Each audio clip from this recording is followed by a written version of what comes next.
Welcome to the Prepped and Polished podcast, the podcast that empowers you to take control of your education, featuring weekly interviews with influencers in the world of education, as well as tutoring tips, lessons, and updates. And now, here's your host, Alexis Avila.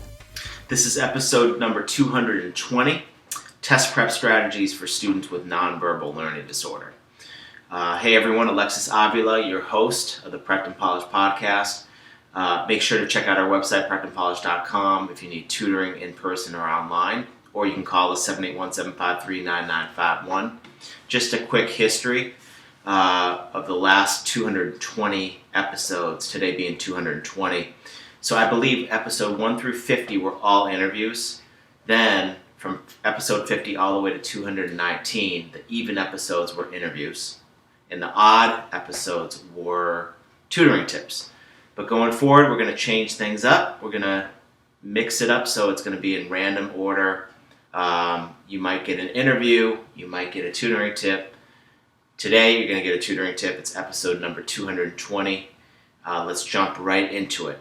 So, students with nonverbal learning disorder, the ones that I tend to work with and my staff, we see students who have difficulty taking tests.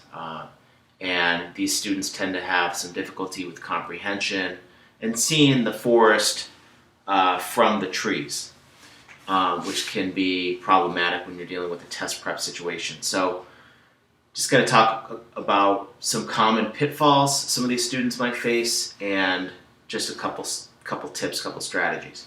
So the first thing is perspective taking might be a pitfall that some of these students deal with. And they get overwhelmed by the situation. And as you can imagine, taking a 3 to 3.5 hour test is an overwhelming experience, especially if you're not prepared. So ways to deal with this perspective taking issue is helping students with, we're going to say NVLD, nonverbal learning disorder, getting them to see that it's calming them down and using positive reinforcement to do that. Getting them to see that it's just a test, but get them prepared. So building their confidence by using positive reinforcement, highlighting successes, and keeping the sessions upbeat. So you don't want to be a very critical tutor. If you're a tutor working with a student like this, you don't want to be one of those critical, kind of sarcastic, rude tutors. You want to be, an upbeat tutor, obviously effective. So, one way, if you're a parent or if you're a teacher or a tutor, one way to work with a student, some of the dialogue that you want to have is like, don't worry, but let's, if the student missed like 2 or 3 in a row, let's just focus on the next one. You'll get the next one. Don't really dwell too much on the past, on the last one missed. Give them high fives. Emphasize that you're not focusing on perfection but improvement. If you make that the kind of the backbone of the test prep, you'll be in good shape. Another pitfall a student with NVLD might face is having some issues with emotional regulation and impulsivity. So ways to kind of overcome this is, in our tutoring rooms we have stress balls that they can squeeze just to let out some stress. We work on breathing exercises, and also we really work on preparing early for exams so that they kind of feel at ease when they walk into a test prep on test day. So, really, when maybe like a student without any kinds of learning disabilities might start like 2 to 3 months before an exam, a student with nonverbal learning disorder, we might start 4 to 5 months before the exam. Even if it means we don't meet every week, it's just kind of like working on exercises and drills and learning those strategies well in advance so they can kind of like breathe through this process and not feel too stressed. And then last, taking lots of breaks to process. And during these breaks, it's helpful to stop and ask if they have any questions. So students with nonverbal learning, I find, I'm not saying every single student is the same, but I find that they really need their questions answered. You need to draw those questions out of them if they don't have them, if they're shy. And when you answer the question, it's imperative that you answer them verbally and as clearly as possible with very clear instruction, so that there's nothing lingering and the student can process what you're saying and it's very clear what the actionable steps are. So that is how to kind of overcome some of the emotional regulation issues.